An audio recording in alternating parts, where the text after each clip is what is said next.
நாட்டுக்காக உழைப்பதற்கு அண்ணா பிறந்தார்.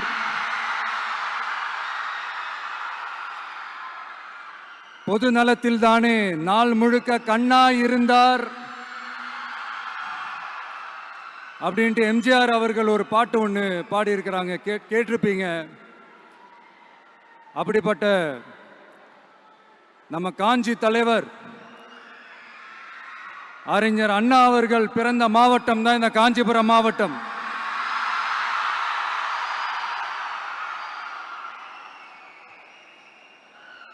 தன்னுடைய வழிகாட்டின்றதுனாலேயே தான் ஆரம்பிச்ச கட்சியினுடைய கொடியில அறிஞர் அண்ணா அவர்களை வச்சவர் எம்ஜிஆர். ஆனா அறிஞர் அண்ணா அவர்கள் ஆரம்பிச்ச அந்த கட்சியை அதுக்கப்புறம் கைப்பற்றினவங்க என்னெல்லாம் பண்றாங்கன்னு நான் சொல்லிதான் உங்களுக்கு தெரியணுமா என்ன? மக்களே, உங்களுக்கு தான் அது நல்லா தெரியுமே.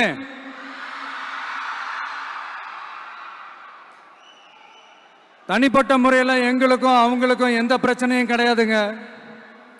எந்த வாய்க்கா வரப்பு தகராறுலாம் எதுவுமே கிடையாதுங்க.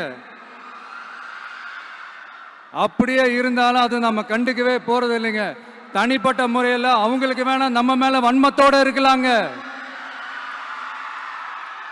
ஆனா நாமெல்லாம் அப்படி கிடையவே கிடையாதுங்க. ஆனா உங்களை என்ன நம்ம எல்லாரையும் பொய் சொல்லி நம்ப வச்சு ஓட்டு போட வச்சு ஏமாத்தினாங்கல்ல,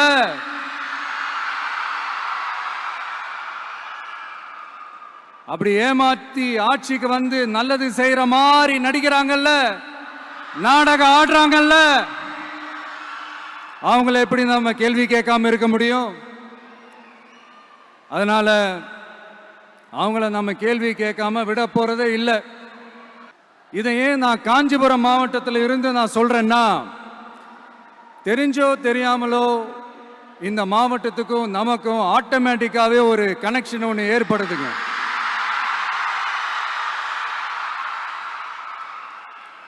ஏன்னா நம்மளுடைய முதல் கள பயணத்தை தொடங்கினதே பரந்தூர்ல இருந்து தான்.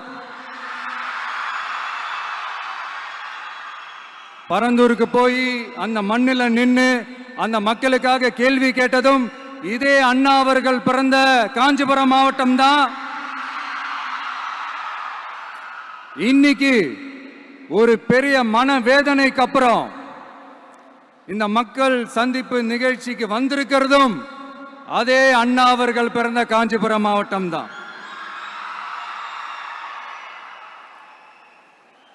அதனால நமக்கு எல்லாமும் கொடுத்த நம்ம மக்களுக்காக எல்லா நல்லதையும் செய்யணும், அதுவும் சட்டப்பூர்வமாக செய்யணும், அங்கீகாரத்தோட செய்யணும், அதிகாரப்பூர்வமாக செய்யணும், ஒட்டுமொத்த தமிழ்நாட்டு மக்களுக்கும் செய்யணும், ஒரே மாதிரி செய்யணும், ஒரே எண்ணத்தோட செய்யணும்.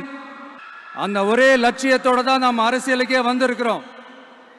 அதனாலதான் மக்களிடம் செல் அப்படின்னு சொன்ன அண்ணாவை கையில் எடுத்தோம். அவங்க சொன்ன மாதிரி மக்களை நோக்கி போறோம். ஆனா மக்களிடம் செல்னு சொன்ன அண்ணாவை மறந்தது யாரு? கொள்கையா? அதனப்பா கிலோ என்ன விலை என்னன்னு கேட்கிற அளவுக்கு அப்படி ஒரு கட்சியை ஒன்று நடத்திக்கிட்டு அந்த கட்சியினுடைய தலைவர் தமிழ்நாட்டு முதல்வர் சொல்றாரு, நமக்கு கொள்கை இல்லையா? எப்படி? நமக்கு கொள்கை இல்லையா? பிறப்புக்கும் எல்லா உயிருக்கும்னு ஒரு அடிப்படை கோட்பாட்டை நம்ம கட்சியினுடைய ஒரு முக்கிய கோட்பாட்டை அறிவிச்ச நமக்கு கொள்கை இல்லையா? எல்லாருக்கும் எல்லாமும் கிடைக்கணும், சமூக நீதி கிடைக்கணும், அந்த சமூக நீதி உண்மையான சமூக நீதியா இருக்கணும், சாதி வாரி கணக்கெடுப்பு நடத்தணும்னு ரொம்ப ஸ்ட்ராங்கா சொன்ன நமக்கு கொள்கை இல்லையா? CAA அறிவிச்சதுக்கு அப்புறம் அப்ப நம்ம கட்சி ஆரம்பிக்கிறதுக்கு முன்னாடியே எதிர்த்த நமக்கு கொள்கை இல்லையா? வகுப்பு சட்டத்தை எதிர்த்து உச்ச நீதிமன்றத்துக்கு முதல்ல போன நமக்கு கொள்கை இல்லையா? நீட்ட வந்தா ஒழிச்சிருவேன், நீட்ட வந்தா அழிச்சிருவேன், ஆட்சிக்கு வந்தவனே ரத்து செய்யறதே நீட்ட தான், அப்படி இப்படின்னு கதையெல்லாம் விடாம கல்வியை மாநில பட்டியலில் சேர்க்கணும்னு சொன்னதோட மட்டும் இல்லாம அதுக்கு ஒரு இடைக்கால தீர்வை சொன்ன நமக்கு கொள்கை இல்லையா? சமத்துவம் சம வாய்ப்புன்னு ரொம்ப ஸ்ட்ராங்கா சொன்ன நமக்கு கொள்கை இல்லையா? இப்படி கொள்கையை வெறும் பேச்சில மட்டுமே பேசிக்கிட்டு எல்லா கொள்கையும் அண்டர் கிரவுண்ட்ல அடக்கி வச்சுக்கிட்டு என்னமோ இவங்களுக்கு மட்டும்தான் எல்லா கொள்கையும் குத்தகைக்கு எடுத்த மாதிரி. இவங்க கொள்கையே கொள்ளை தானே. எப்படி? இவங்க கொள்கையே கொள்ளை தானே. இதெல்லாம் மக்களுக்கு யாருக்கும் தெரியாதுன்னு நினைச்சிட்டு இருக்கீங்களா? எங்க கட்சி ஒன்றும் சங்கரமடம் இல்லைன்னு சொன்னது யாரு? யார் சொன்னாங்க? ஏன் சொன்னாங்க? எதுக்கு சொன்னாங்க? இப்போ உங்க கட்சியில என்ன நடந்துகிட்டு இருக்குது அதையும் கொஞ்சம் யோசிச்சு பாருங்க, இதையும் கொஞ்சம் யோசிச்சு பாருங்க. அதனால பாப்பா, பவள விழா பாப்பா, நீ பாசாங்கு காட்டாத பாப்பா. நீ நல்லவர்கள் போல் நடிப்பதை பார்த்து நாடே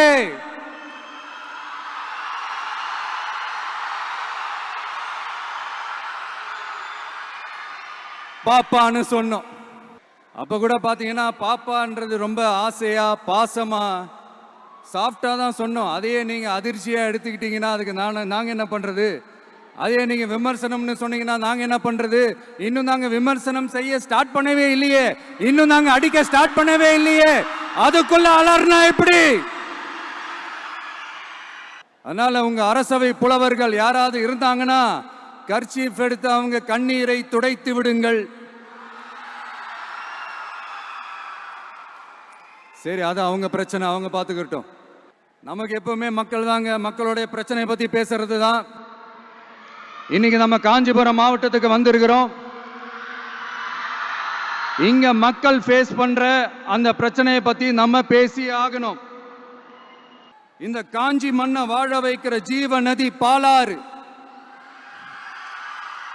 உயிர் நதி பாலாறு.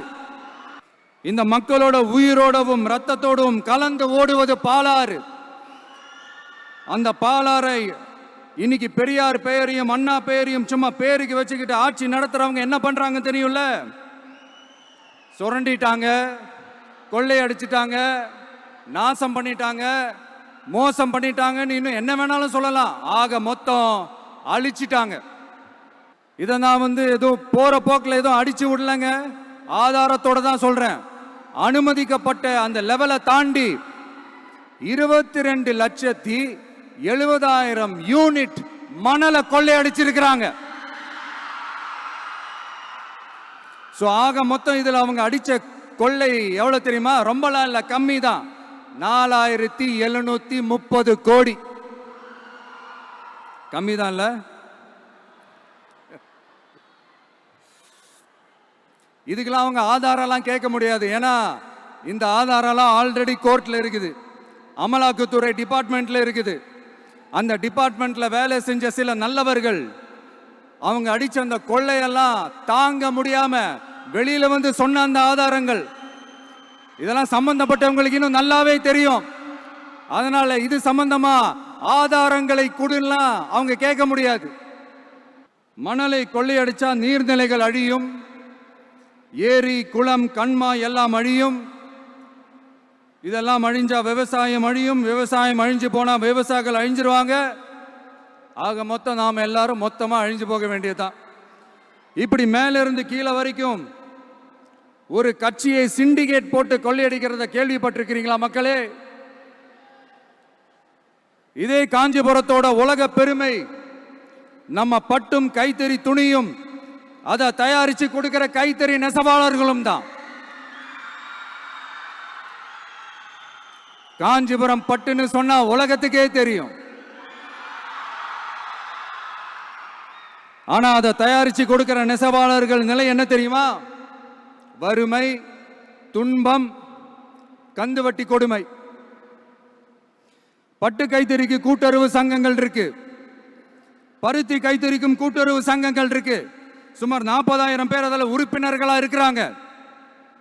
அது போக சாய தொழில், தறிப்பட்டறை தொழில் இதை நம்பி 40,000 குடும்பங்கள் இருக்கு. ஆனா அவங்களோட ஒரு நாள் கூலி எவ்வளவு தெரியுமா? வெறும் 500 ரூபா தான். அதை கொஞ்சம் அதிகப்படுத்தி கொடுங்கன்னு போராடி போராடி பார்த்து ஒன்றும் நடக்கல. இதோட அவங்க கஷ்டம் முடிஞ்சுதா? வடகிழக்கு பருவமழை அந்த 500 ரூபாய் கூலிக்கு வேட்டு வச்சிடுச்சு. எப்படி விவசாயிகள் டெல்டா மாவட்டங்களில் மழையால பாதிக்கப்பட்டாங்களோ, அவங்கள கண்டுக்காம எப்படி இந்த அரசாங்கம் கைவிட்டுடுச்சோ, அதே மாதிரி தான் நம்ம கைத்தறி நெசவாளர்களும் மழையால பாதிக்கப்பட்டிருக்கிறாங்க.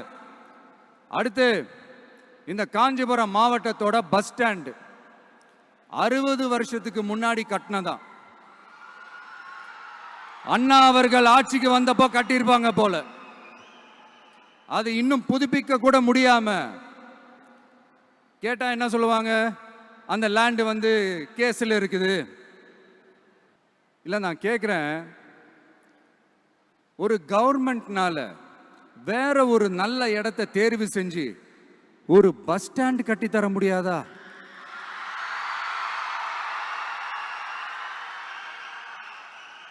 பிரச்சனை என்ன தெரியுமாங்க, அவங்களுக்கு மக்களை பத்தி யோசிக்கிறதுக்கே நேரம் இல்லை. அதுதான் பிரச்சனை. அடுத்து பாலாஜாபாத் பக்கத்துல அவலூர் ஏரி இருக்கு. அது பாலாற்றை விட உயரமா இருக்கு. அதனால என்ன ஆகுதுன்னா, ஆத்து தண்ணி ஏரிக்கு போக முடியாம போயிடுது. அதை சரி பண்ணி அந்த இடத்துல ஒரு தடுப்பணையை கட்டினா ஏரி நிறைய தண்ணி நிற்கும்.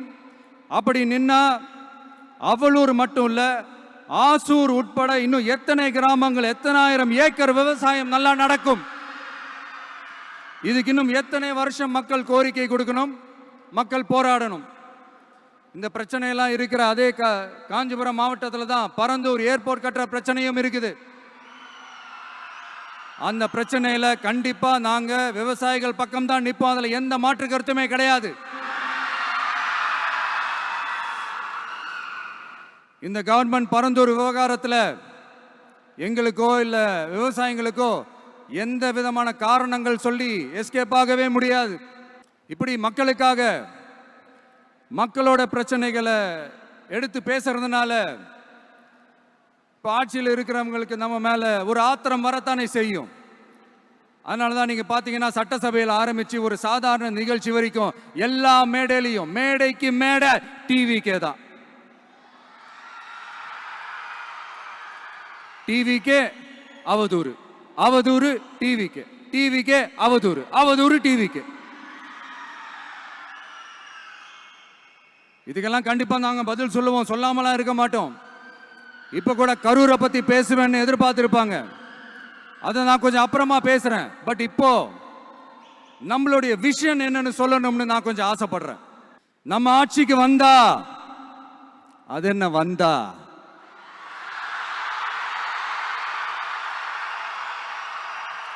வருவோம். மக்கள் கண்டிப்பா நம்மளை வர வைப்பாங்க.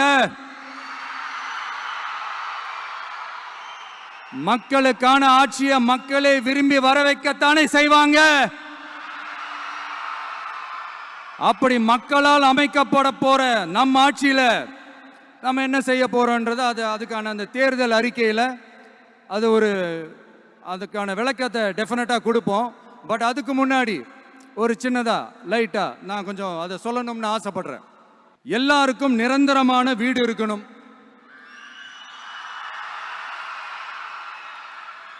ஒவ்வொரு வீட்டுக்கும் ஒரு மோட்டார் சைக்கிள் வாகனம் உறுதியா இருக்கணும்.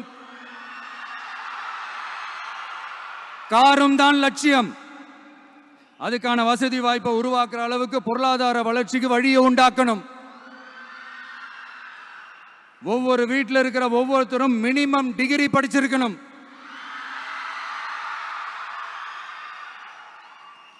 ஒவ்வொரு வீட்டிலையும் குறைந்தபட்சம் ஒருத்தருக்கு நிரந்தர வருமானம் கிடைக்கணும். அதுக்கான வேலை வாய்ப்பை உருவாக்கணும். அதுக்கு தகுந்த மாதிரி கல்வியில பாடத்திட்டத்தில் சீர்திருத்தம் செய்யணும். கவர்மெண்ட் ஹாஸ்பிட்டல்ஸுக்கு மக்கள் எல்லாரும் பயம் இல்லாம நம்பி போற மாதிரி மாத்தணும். பருவமழை காலத்தில் ஏற்படுற வெள்ளத்தால ஊரும் சரி, மக்களும் சரி, விவசாயமும் சரி பாதிக்கப்படாம இருக்கணும். அதுக்கு 4000 கோடி திட்டம்னு ஒரு உருட்டுனாங்களே, அந்த மாதிரி எல்லாம் எதுவும் இல்லாம உண்மையான ஒரு பாதுகாப்பு திட்டத்தை உருவாக்கணும். மீனவர்களோட, தொழிலாளர்களோட, நெசவாளர்களோட, அரசு ஊழியர்கள் மற்றும் ஆசிரியர்களோட கருத்து கேட்டு அவங்களுக்கான பாதுகாப்பு மற்றும் வளர்ச்சி திட்டங்களை உருவாக்கணும். உருவாக்குறது மட்டும் இல்லை, அதை செயல்படுத்தணும். முக்கியமாக இண்டஸ்ட்ரியல் டெவலப்மெண்ட்ஸில் கான்சென்ட்ரேட் பண்ணணும். எல்லாத்தையும் விட ரொம்ப ரொம்ப முக்கியம், சட்டம் ஒழுங்க ரொம்ப ஸ்ட்ரிக்டாக வச்சிருக்கணும். நம்மளுடைய அம்மா, அக்கா, தங்கச்சிகள், அவங்களுடைய பிள்ளைகள், குழந்தைகள் எல்லாருக்கும் பாதுகாப்பை, அதுவும் உண்மையான ஸ்ட்ராங்கான பவர்ஃபுல்லான பாதுகாப்பை உண்டாக்கணும்.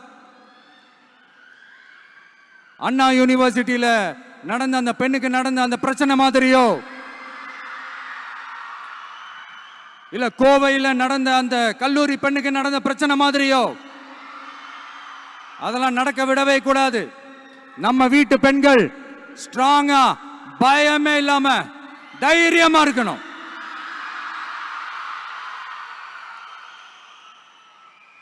இதை எப்படி செயல்படுத்த போறோன்றது முன்னாடி சொன்ன மாதிரி நம்மளுடைய தேர்தல் அறிக்கையில் அதுக்கான விளக்கத்தை ரொம்ப டீட்டெயில்டாக கொடுப்போம். நான் சும்மா மற்றவங்க மாதிரி அவங்கள மாதிரி எல்லாத்தையும் அடிச்சு விட்டுட்டு ஏமாத்துற வேலையெல்லாம் இங்கே கிடையாது நம்ம கிட்ட. நான் மறுபடியும் சொல்றேன், நம்ம அரசியலுக்கு வந்தது உங்களுக்கு நல்லது நல்லது நல்லது மட்டுமே செய்யறது தான்.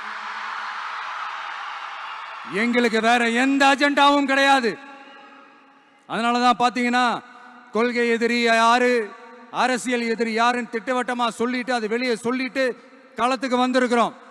அதுல எந்த விதமான குழப்பமோ எந்த விதமான ஊசலாட்டமோ எதுவுமே இருக்க போறதில்ல.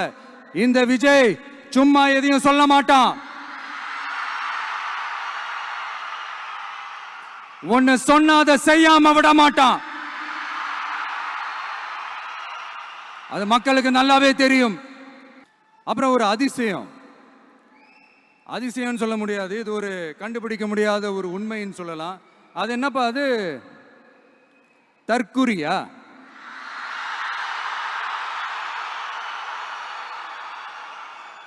நம்ம டிவிகேக்கு சப்போர்ட் பண்ற கோடிக்கணக்கான லட்சக்கணக்கான மக்கள், நம்மளுடைய நண்பா நண்பிகள், நம்மளுடைய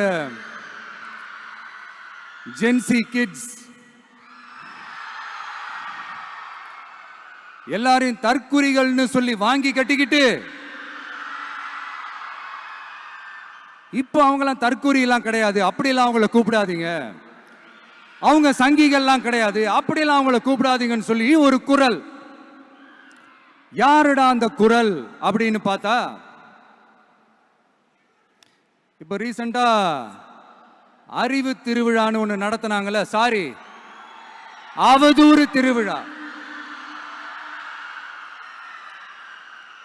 அதுல அவங்க தலைமையே குழப்புற மாதிரி, அறிவு கண்ணை திறந்து வைக்கிற மாதிரி ஒருத்தர் பேசியிருக்கிறார்.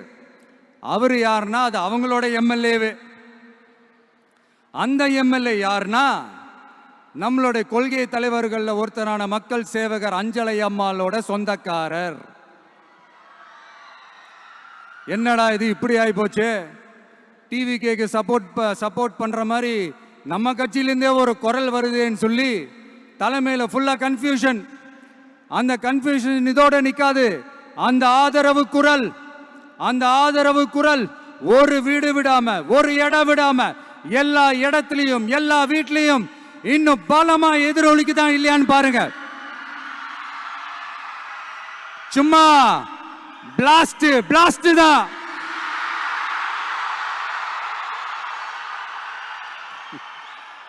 இது இன்னைக்கு நேத்தெல்லாம் நடக்கலங்க, 1972லயே நடந்து முடிஞ்சிருச்சு. எப்போ எம்ஜிஆர் அவர்கள் கட்சி ஆரம்பிச்சாங்களோ அப்பவே அது ஒரு கூத்தாடி கட்சி. எப்போ எம்ஜிஆர் அவர்களுக்கு பின்னாடி அத்தனை மக்கள் திரண்டு நின்னாங்களோ அப்பவே அது ஒரு கூத்தாடி கும்பல். நடிகர் கட்சின்னு சொன்ன ஒருத்தர் அதுக்கப்புறம் எம்ஜிஆர் கூடயே போய் சேர்ந்துட்டாரு. இன்னொருத்தர் இவரெல்லாம் ஒரு ரவுண்டு தாங்க வருவாரு, ரெண்டாவது ரவுண்ட்லாம் காணாம போயிடுவார்னு சொல்ல இன்னொருத்தர் அதுக்கப்புறம் போய் எம்ஜிஆர் கிட்டே போய் சேர்ந்துட்டார். ஸோ இந்த மாதிரி இவங்க ரெண்டு பேர் மட்டும் இல்லை, ஒட்டுமொத்த தமிழ்நாட்டு மக்களும் எம்ஜிஆர் அவர்கள் கூட தானே போய் சேர்ந்தாங்க. இது வரலாறு. இந்த வரலாறு நம்மளை விட அவங்களுக்கு இன்னும் நல்லாவே தெரியும். அதனால தான் பார்த்தீங்கன்னா 53 வருஷமா அதே கதறல்கள். கூத்தாடி கூட்டம், நடிகர் கட்சி, நடிகர் கூட்டம். இப்படி மர்மயோகின்ற ஒரு படத்துல அவருடைய கேரக்டர் பேர் வந்து கரிகாலன். அதுல ஒரு சூப்பர் டயலாக் ஒன்று சொல்லியிருப்பாரு. குறி வைத்தால் தவற மாட்டேன், தவறுமானால் குறியே வைக்க மாட்டேன்.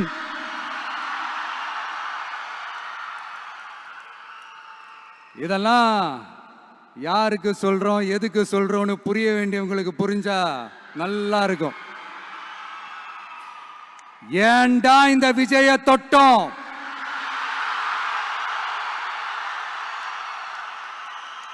ஏண்டா விஜய் கூட இருக்கிற அந்த மக்களை தொட்டோம், நினைச்சு நினைச்சு நினைச்சு ஃபீல் பண்ண போறீங்க.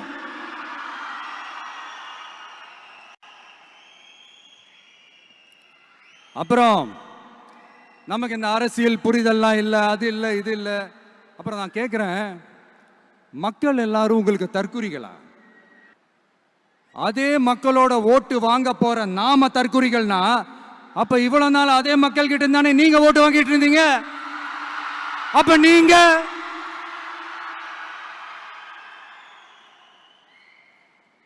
அந்த மக்களுக்கு நீங்க காட்டுற மரியாதையும் நன்றியும் இதுதானா?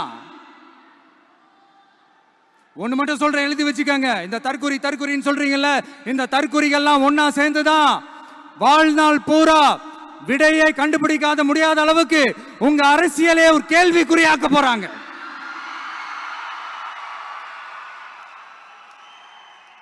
இவங்கெல்லாம் யாரும் இங்க தற்குறிகள்லாம் கிடையாது.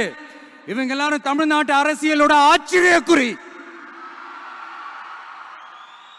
இவங்க எல்லாரும் தமிழ்நாட்டு அரசியலோட அந்த மாற்றத்திற்கான அறிகுறி. சும்மா லாஜிக்கே இல்லாம தற்குறி.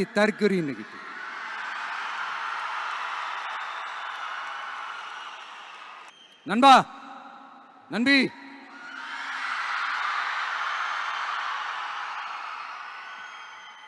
எல்லா மேடையிலும் ரிப்பீட்டடா ஒரு விஷயம் நான் சொல்லுவேன்ல, இப்ப நீங்க சொல்லுங்க.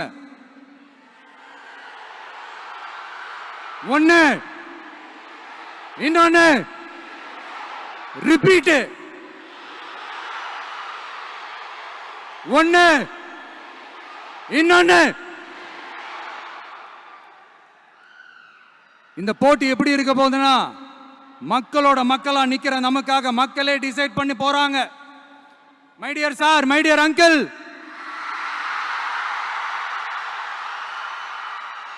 ஆல்ரெடி டிசைட் பண்ணியாச்சு. கான்பிடென்டா இருக்க மக்களே, நல்லதே நடக்கும், வெற்றி நிச்சயம். மீண்டும் சந்திக்கும் வரை நன்றி, வணக்கம். வெளியில போக பர்மிஷன் கிடைச்சவன கூடிய சீக்கிரம் வெளியில வருவோம். அதனாலதான் இப்படி ஒரு ஏற்பாடு. எல்லாரும் இருந்து சாப்பிட்டு போகணும்.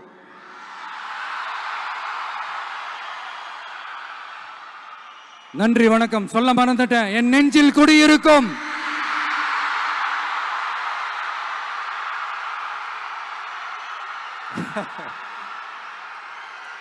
Sorry, slip my mind. Thank you. மீண்டும் சந்திக்கும் வரை நன்றி, வணக்கம்.